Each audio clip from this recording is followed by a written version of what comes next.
Bonjour, je suis Régis Lefort et je vais vous lire quelques extraits de Il et sa nuit qui vient d'être publié aux éditions de La Tête à l'envers.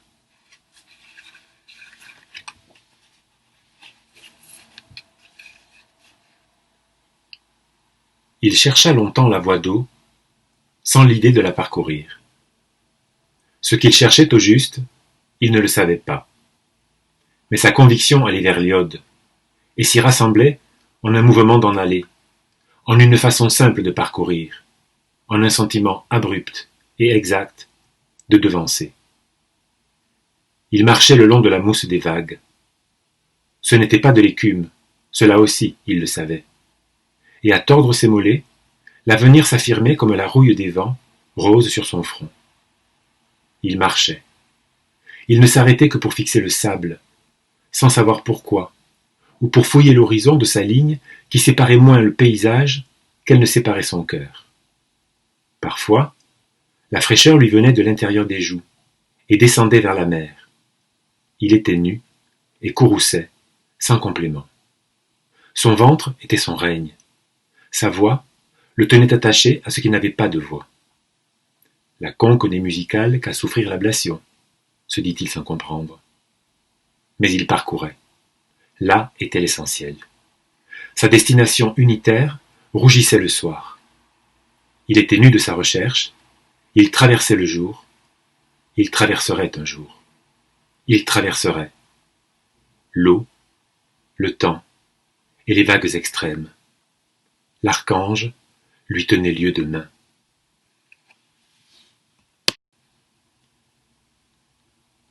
Quand le soleil assommé des marées se noya dans le ciel, il roula son écheveau humain dans la peau de l'écume pour en faire une blancheur guerrière.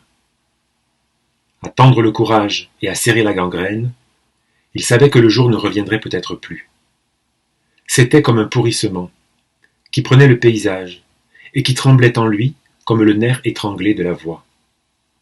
Mais comme cette parade s'engloutissait en elle-même, pour détruire ce qui restait de temps dans les ruines du cœur, il gagna des hauteurs. Le vent stoppa net. Il faisait un peu froid. La mousse faisait des bulles de chagrin.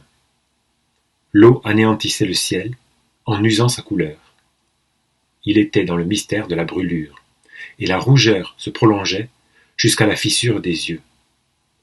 La vue le perdit. Il était sans embâge un mollusque mort. Il devait aux profondeurs altières de n'être plus qu'insignifiant, et à la puissance des fonds d'accepter qu'une humanité violât ses frontières. Il était un appât, et il aurait pu être avalé si la mâchoire ennemie avait repéré sa chair molle et tendue. Il guettait l'instant de l'inversion des forces pour rejoindre le corps de celui qu'il avait été. Il embrassa la nuit et la coucha, abstraite. Un bouillonnement s'était mis à dévaster orange son cœur. De petites déflagrations éruptives, dans lesquelles le mica renvoyait la lumière par intermittence, débordaient et commençaient à produire au bord de ses yeux un ru d'une épaisseur incompréhensible. Il pensa qu'il allait changer de temps. Il espérait, merveilleux, que viendrait bientôt celui de la rejoindre. Mais son corps semblait ne pas vouloir se décider à une nouvelle déflagration-recomposition. Lorsque la lave commença à imprégner le sable, à ses pieds, il remonta ses ailes sur le haut de son corps pour éviter qu'elles ne fussent brûlées. Il n'était déjà plus que scintillement. Au loin, les montagnes tombaient dans la mer et menaçaient de s'affaisser. Un chemin s'était ouvert. Il allait vers l'iode pour s'y rassembler en un mouvement d'en aller, en une façon simple de parcourir, en un sentiment abrupt et exact de devancer.